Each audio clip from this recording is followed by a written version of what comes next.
Hi everyone and welcome to this week's Monday Memo.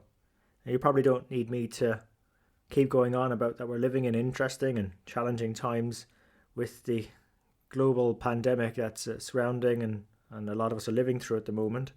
And some of us have got it easier than others, and some of us are out there on the front lines protecting and keeping our families safe. But for those of you that are feeling a little on edge or uneasy or a bit out of sync lately, that's completely okay. At the end of the day, we are living through a pandemic, something that doesn't come around very often, and there's a lot out there for us to process. Personally, myself, I don't know if I felt right this past week. I've probably been a bit quiet, and it's probably been more of a subconscious level because as a leader in finance, in my role or with these podcasts, sometimes you're putting on a brave face, and then it takes a bit of time maybe to catch up, the subconscious to catch up with where you're really feeling. And I think that's the most important thing, is being aware of how you're processing this. And most human beings do actually crave certainty, but I'd also suggest that one group in particular, particularly accountants and finance professionals, we crave certainty a bit more than other groups, because if you look at our roles, we pride ourselves on fundamental principles like accuracy and consistency. So living and working through a pandemic and trying to be our best, not just for ourselves, but for those around us, for our organizations, our families, and so on, can actually be very unsettling for us. Now, the great thing is I've been sort of searching for answers myself and what can be done to allow me to reconnect with other resources, but also come across things that other people in our community are doing. I thought it might be useful just to share those with you today. The first piece of advice I got ages ago from actually one of the guest mentors on the show, and it's really involves about finding your center of control. So I was, as way it was described to me, was you draw one large circle, and inside it you draw a smaller circle. And what you put in that smaller circle is all the things you list out that you can control. Like how you set up your work environment and so on, and how you approach your day and whatever. And on the outside you can put in things that you don't control, like the numbers of people getting COVID cases or dying, or having to be locked into your house or keep social distance. You can't really do much about those things that are being forced upon us. You can't control them, but what you can control, you put in that center circle, and at least it gives you a list to focus on. For some of us, a lot of us are going to or have already started working from home.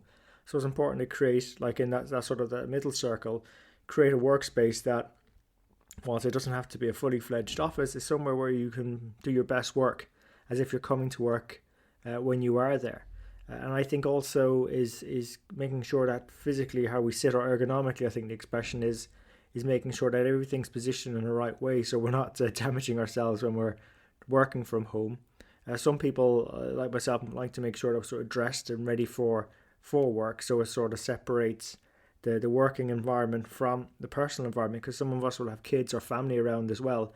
And that's another thing as well. I think work-life balance probably isn't the right way of looking at this. It's more like blending our work and our life, because there was one day there where I felt like I just worked straight through, probably 10 to 12 hours. It's a bit of a blur, but the fact is I realized I probably should have taken a break during that period. And then on the other day, I took the dog for a walk and went out for a walk with the family, and just took a break for a couple of hours, and then went back to it again afterwards. And again, because a lot of us are probably used to meeting others face to face, I think try and leverage the technology out there.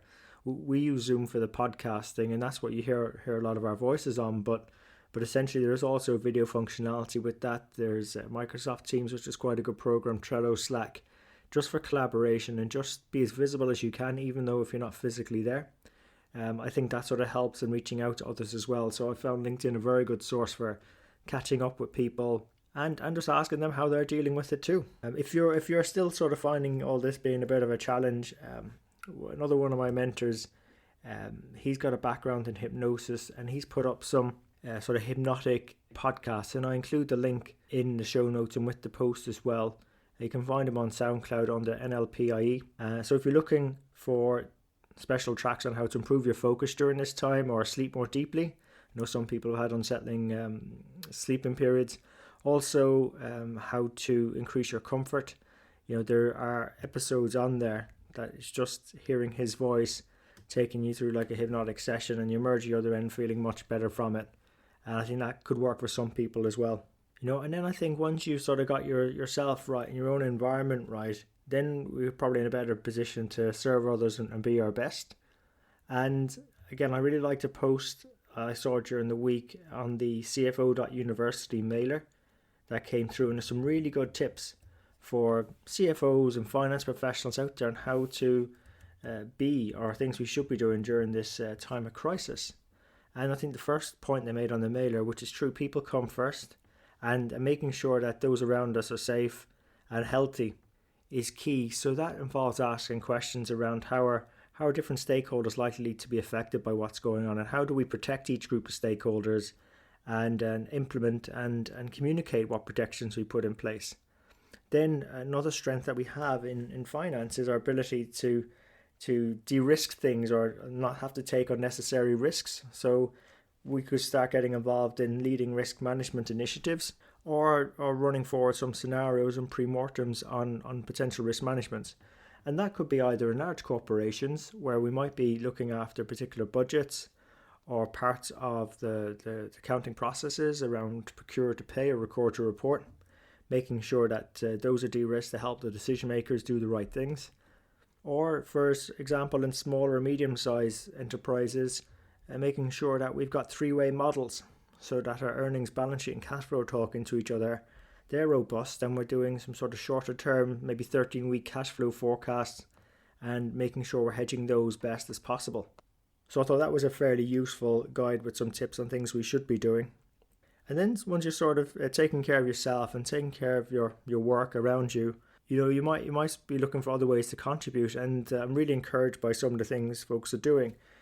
Generation CFO have sort of again sent out mailers, and if you go to their website at generationcfo.com, you'll actually see that they've got a crisis community group, and there's some fantastic stories coming out of people helping each other via using that community portal. Some examples are where we've got financial controllers offering cash flow advice to micro businesses. We've got FP&A looking for forecast modelling support. We've managers looking for ideas on how to keep their teams motivated.